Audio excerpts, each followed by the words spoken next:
the organic prepper, and you may want to go to that site and check it out and look it up and see if this maybe you would enjoy reading some of these overall outcomes. Now, me was doing the second part, didn't realize my camera wasn't on, so got to start over again. But it's number 7. Diane. The seed was planted in March of 1979 when the 3 Mile Island accident happened. We were newlywed married only a few months, living about 50 miles from the power plant, and worried what we would do if we had to evacuate. Then read the book Solar Flare. Uh, and the seeds was there. So that kind of made me start thinking. She said, then 6 years ago, her husband was laid off, and they had just refinanced their home mortgage for $30,000, did an upgrade, and she said they was afraid they was going to lose it all. So the seeds were now sprouting. We was lucky that my husband was able to find work in 3 days, she said. And said it didn't kill the children going to public school. So they have prepared for a number of things. They go to yard sales at auctions, and they try to acquire as much non-electrical tools as possible. And I feel the same way about it. There's things on my list I want. I want that hand crank boiler where you can grind up your sunflower seeds and pumpkin seeds here to make oil with and things. I want a hand crank juicer. I don't want a power juicer. I do have a grinder upstairs for things and stuff that I have packed up to use in an event I should ever need it. Number 8, Linda with the 2000 financial dip. There's a reminder to need to be prepared. Then she says that the economy hasn't improved. And then her husband became disabled. So, self-reliance was always her lifestyle. That's what I'm trying to tell people.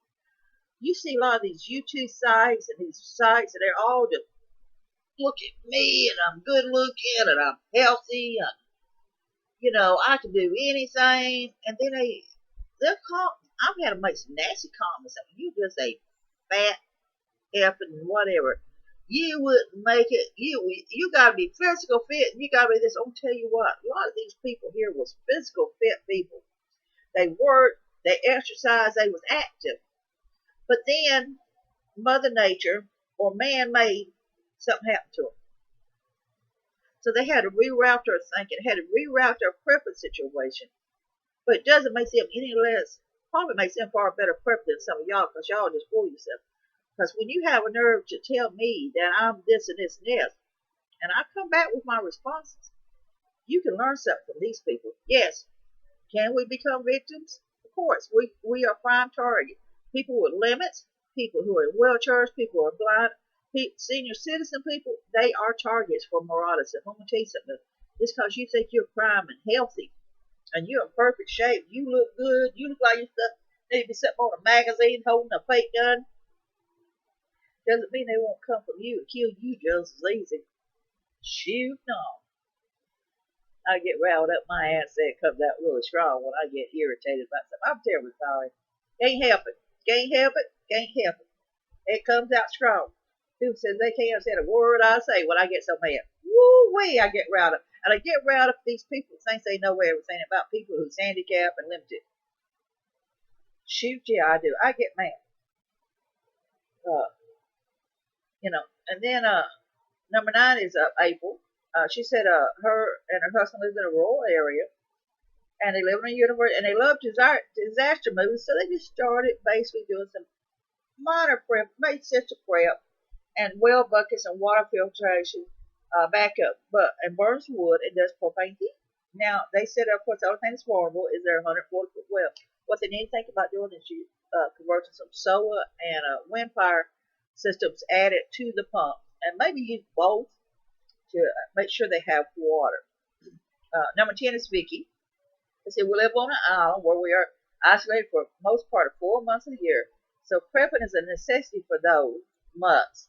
Recently, I have extended the prepping to include clothing for growing kids, a lot of medical supplies, and many off-grid living items. I think economic problems and extreme weather anyone experiencing got me thinking better safe than sorry. If nothing happens, you have less to spend later. So getting chicken soon. So this here is, you've got places like, Alaska and different areas that's very remote. And when they get in the cold spells, nobody can get in and out. I mean, they're just shut off from everywhere, up in the mountains, wherever it is, just shut off from civilization for a number of months in some of these areas. So thinking about being prepared is something that's every day. Number 11, Vicky was born into being a prepper. Being raised with humble circumstances, we was taught from an early age to throw nothing away and take care of yourself. Back then, there was no government handouts. Everyone supplied their own needs. We grew and raised everything. We ate from gardens to livestock. I don't think much about it until the 60s, and then became a Mother Earther and learned to grow foods, everything from my family cereal to fruit. Later on in my life, later on, my wife and I felt led to taking in foster children from 5 to 10 years old, all hardcore sexually abused children. God bless you. God bless you for doing that. I bought a 3-acre place with a house and a barn. I figured since I had been raised in that situation and with a great circle of relatives and was well adjusted that it would work for them. We had 5 at a time plus our own 2 older teenagers. We milked our goats twice a day, raised pork, beef, chickens, rabbits, and all that. It worked wonders for them as we and our animals gave unconditional love like our Father. Again, we got away from it until the '08 election, at which time we started all over again and will continue. All 7 of our grandchildren are older, and the joke is not to stand in one place too long or grandpa will vacuum pack you or freeze you. That's right, kids. You get vacuum packed, you better be moving. They all enjoy the dry jerky, fruit, etc. They do have a lot of good laughs all about all our prepping supplies, lanterns, and portable. That's how I got started. We continued on at 70 years old. Ain't that something? Woohoo! 70 years old. That's what I'm telling you, all you out there who think you got it all. It ain't the case. This people are 70 years old, and they're teaching their grandchildren how to survive. They're passing it down. Thumbs up here for Dennis. Sometimes the event triggers the waking, so that makes me get thinking again. Number 12 is Jack. I started prepping 3 days after the 9/11. It made him, think about it. In New York City, my wife described the scene as best she could without losing her voice. I have been blind. Here you go, blind since age 24 and had 2 wonderful careers. Public sector and private sector. And with my wife described it to me, I turned to her and said, get this is a blind person. Our world has changed just now. To what extent and how and when it will change is yet to be seen. But we need to prepare. Not knowing at the time what it meant, I went to my computer that even after things had begun to sort themselves out and began seriously searching for long-term food storage, generator, and other search preferences, I have a special software that allows me to have the screen read to me. So in 2008, my wife had to go to a nursing home, and I was left alone in my house, which I sold and turned the small amount of money I made into more prep and finally purchased a home near my sister in Aurora, and did even more prepping, such as building up a solar system for power, as I am a ham operator and wanted power for operating my radio. So, and then I'm going to cut this here a little short.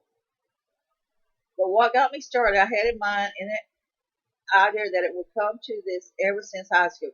I was attending Arizona State School for the Blind in Little Rock, and in 1959, a B-58 exploded about 1,500 feet above the area the school was in, and we were without power for over 3 days, and also water, etc., and started some wheels to turning in my brain, which really got to spinning when the September 11, 2011 attack had happened.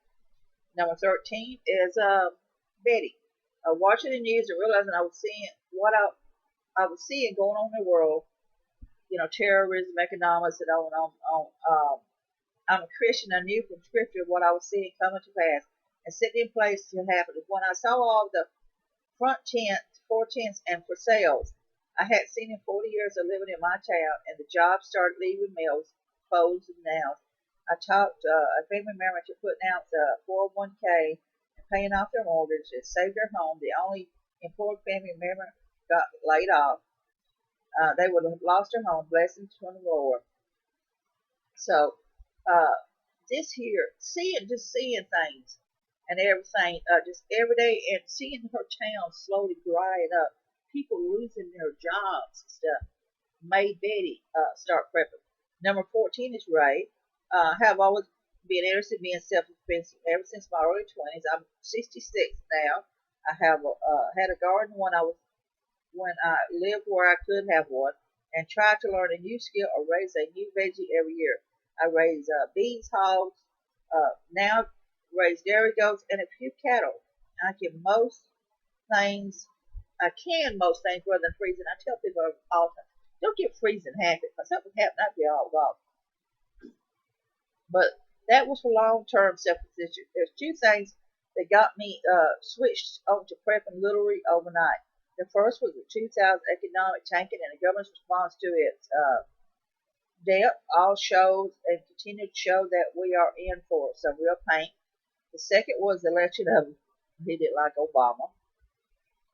Uh, Not because he's black, he said. Stupid comes in all colors.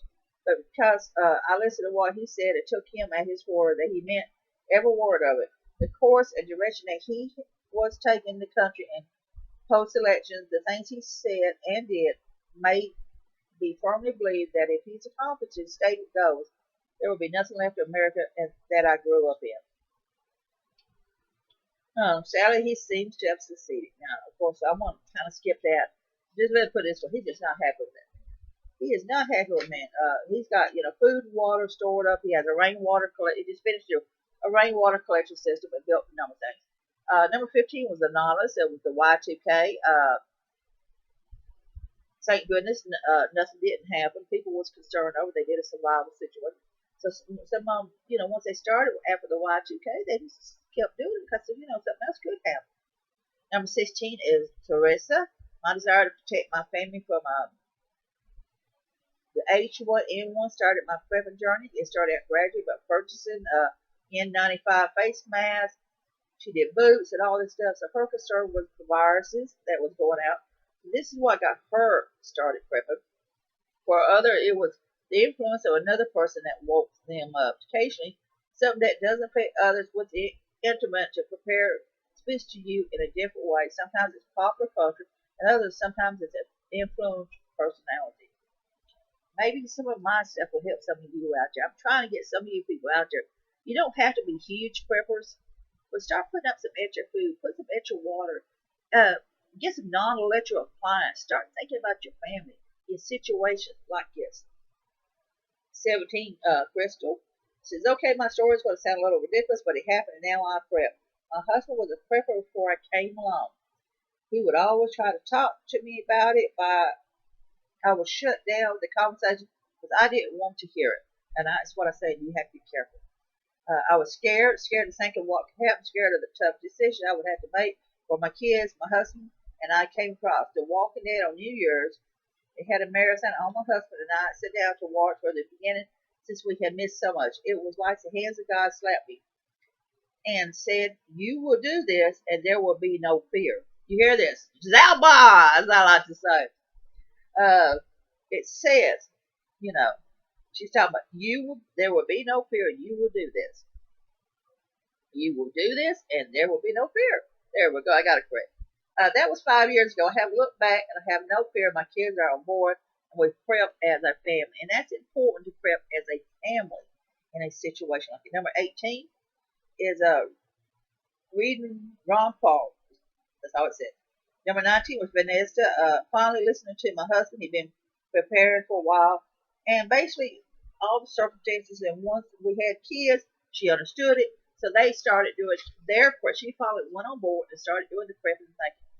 Number 20 is Walls, Ice Storm. left us without power for 8 days. Remember I told you sometimes you can go as long as 2 weeks without power. He said, no power meant no water. Well, we cooked and heated with our wood stove, but had to collect snow, ice, and cold water. And then a hurricane forces were knocked out power for a week. So this is what I was telling you. Nature made them step back and say, "Whoa, I need my medical supplies. I need my food. I need some extra water." You never know. Number 21 is a 2011 tornado outbreak brought me back to it. I was raised being prepared, but became lax. And that's what basically happened with me. I was raised around it. People canned their food, they did stuff like that. And when my children were small, me getting help was not easy. To get to what you needed for help, it wasn't really out there. I mean, it was hard to do. And I was very prideful and I didn't really like asking for help. I mean, I got help, but the way people looked at you when you needed help wasn't a nice look a lot of times. So it makes you think about it. So, as I got older, I started getting more back to what I was doing. I was already probably the basis of prepping beforehand when I was making my own soups and I was making a lot of my own dishes and stuff to save money. A 26 pack of Roman noodles, I crushed it up. I added a can of vegetables in it, maybe some meat in it that I had left over, some chicken broth and beef, and I made my own soup compared to buying a high dollar can of soup because I couldn't afford it. So in actuality, I was doing it, prepping in my own way, already starting to get back to that basis before I really got serious into it. Now, is it no one shared a story about a comet hitting, the overthrow of the government, or a Mad Max scenario. These were everyday situations that happen to everyday people, just like you and me. Bad weather, the loss of a job, natural disaster, accident result in serious injury. There we go. A power outage, a financial downturn, a nearby industrial accident, and a terrorist attack. So this is here for all you out there who's thinking on prepping, thinking about it. I just wanted you to know, or even you preppers who are prepping who feels like you're alone. You're not. So we're not out there all prepping because we think crazy stuff. We're prepping because we're down to everyday stuff that got us started. So this is Life Prepper here. I want you to be safe, be happy. Bless you all.